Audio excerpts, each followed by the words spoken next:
Olá, tudo bem com vocês?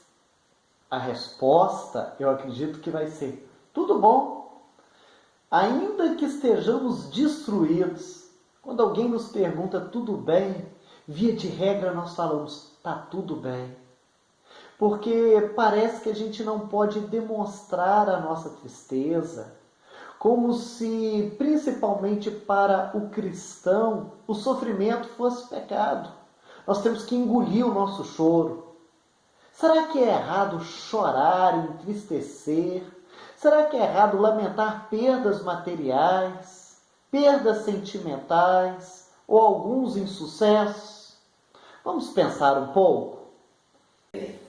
Já meditou na palavra de Deus hoje? Levanta a mão, tua palavra.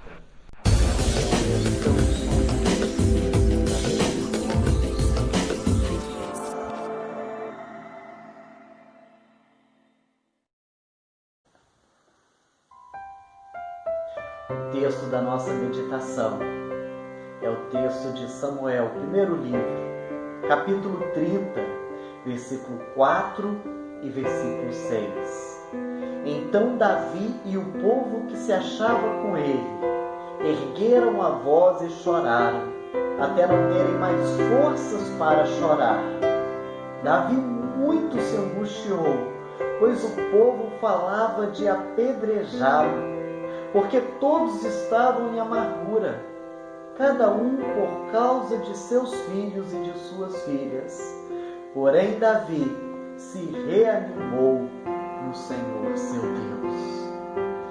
Davi, com aqueles homens, tomaram um susto muito grande, porque eles estavam voltando de um campo de batalha, estavam cansados, naquela expectativa de chegarem em casa e descansarem, se alimentarem.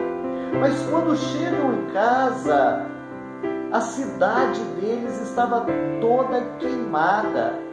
E eles não encontraram as suas mulheres, as suas crianças, porque elas tinham sido levadas, raptadas pelos amalequitas.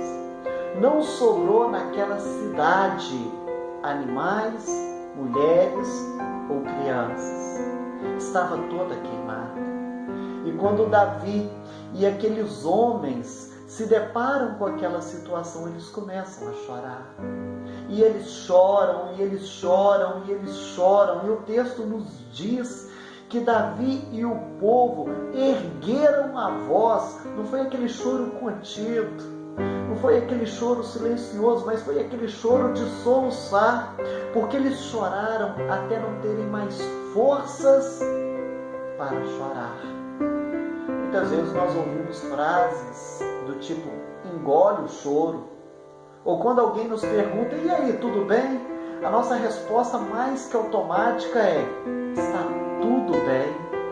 Porque parece que a gente tem que criar uma espécie de máscara ou uma áurea de força e demonstrar o choro. Para alguns é sinal de fraqueza, para outros é sinal de falta de fé. Não, o crente não pode angustiar, o crente não pode chorar, não pode ficar deprimido, o crente não pode ficar chorando pelas suas perdas. Não, já ouvi isso em velório. Uma pessoa chegar para outra e falar assim, para de chorar, você não tem fé em Deus, você não sabe que essa pessoa ela está lá no céu com o Senhor. Meu irmão, minha irmã, chore. Nós temos e devemos chorar diante das situações. Não é pecado você chorar por conta de uma perda material.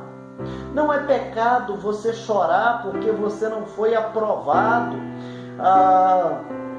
em um concurso ou no seu vestibular.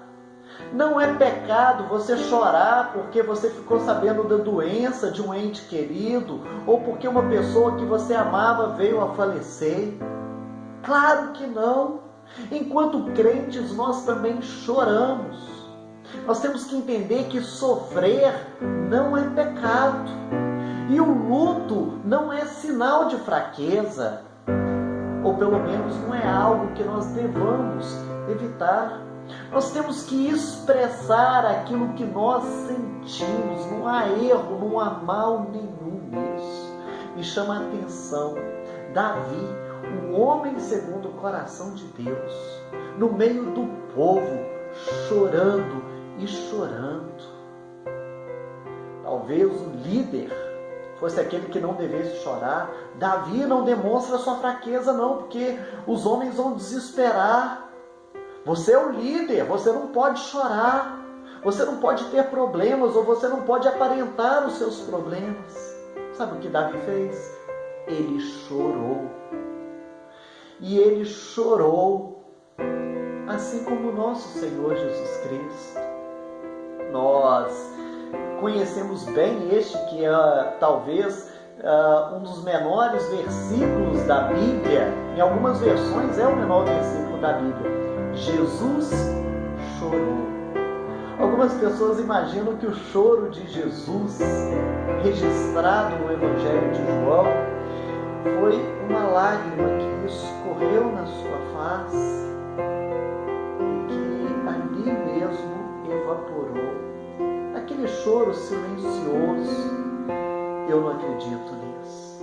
Quando Jesus viu o sofrimento daquelas pessoas que lhe eram queridas, quando ele viu lá Marta e Maria e toda aquela tristeza, o Senhor Jesus compadecendo, ele chorou, e eu acredito que ele chorou expressando, porque as pessoas que estavam lá repararam no choro de Jesus e se impressionaram. Isso porque a manifestação de Jesus foi uma manifestação evidente. Não deixe o sentimento reprimido dentro de você, não. Se tiver vontade de chorar, chore. Nós temos aqui duas atitudes distintas.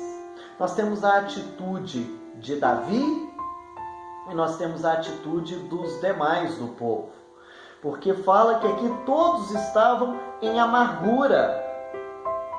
Contudo, o povo tomou a decisão de apedrejar Davi. E a pergunta é a seguinte: resolveria o problema apedrejar o líder? Resolveria, traria as mulheres de volta, traria os bens de volta, matar Davi? Você já viu como que nós tomamos decisões erradas quando nós estamos muito envolvidos sentimentalmente? Quando a nossa emoção está aflorada, como que nós cometemos atitudes ou falamos coisas das quais nós nos arrependemos depois? Então, se você estiver com muita tristeza, chore. Não tome decisões. Coloque-se em choro. Deixa extravasar. Deixa a dor diminuir, deixa a emoção acalmar e acalmar. Foi o que fez Davi. Naquele momento é o momento de chorar. A notícia é muito séria, a situação está muito complicada, então chora, descarrega, não toma decisão apressada, não toma decisão precipitada, porque a decisão do povo foi justamente a de sair, de apedrejar. Isso não ia resolver nada. Até porque, no final das contas, quando nós continuamos a leitura, nós vemos que Davi, ele lidera aqueles homens, eles alcançam os amalequitas e eles têm de volta tudo aquilo que eles perderam. E além daquilo que eles tiveram de volta, eles ainda receberam a mais. Em outras palavras, a situação deles ficou muito melhor do que antes. É por isso que eu falo, deixa tudo se acalmar. Sofrimento não é sinônimo de falta de fé. Muitas vezes nós passamos por momentos de sofrimento, e o sofrimento é importante até para o nosso crescimento. O segredo é não desesperar, e sim reanimar no Senhor. Davi chorou, chorou, chorou até não ter mais forças. Porém, Davi, termina o texto dizendo, se reanimou no Senhor, seu Deus. Busca o ânimo em Deus e tenha certeza de que Ele pode restaurar a sua sorte. E você vai ver que aquilo que se tornou razão de muitas lágrimas, depois há de se tornar razão de conforto, consolo e até mesmo, e por que não, de muita alegria. Os que com lágrimas semeiam, com júbilo ceifarão. Que Deus te abençoe.